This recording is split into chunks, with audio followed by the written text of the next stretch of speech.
Mel, you're at the conference to specifically talk about customer engagement. How do you think this industry are approaching that at the moment, and what do you see as the new ideas, if you like, to improve that?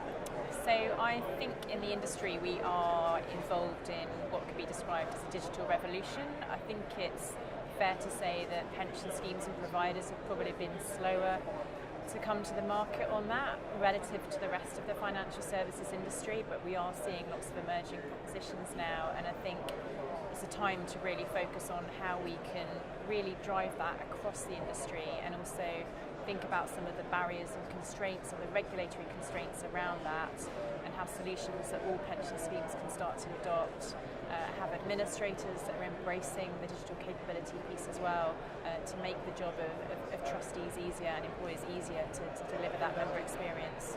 Because that sort of communication aspect and the interface with customers is vital going forward, isn't it? Absolutely, yes. Yeah. And why is that? It needs to be simple enough for people to not feel any friction to getting involved, if you like.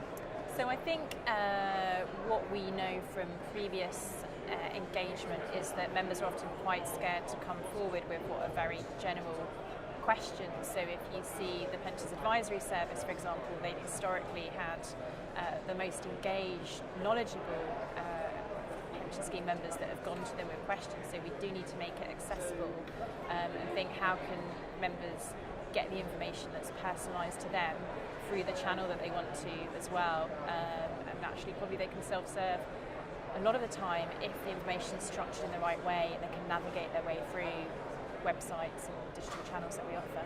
You talk there about channels, and obviously you've got to be cross-generational here as well. What might appeal to a 55-year-old might be different to a 25-year-old. Yeah, I think it's absolutely vital that we do focus on a test and learn approach here across different channels, and that's another benefit of the digitisation process, that you can get much better metrics in terms of what your members are using and what they like, and whether they're actually able to find the information they're after.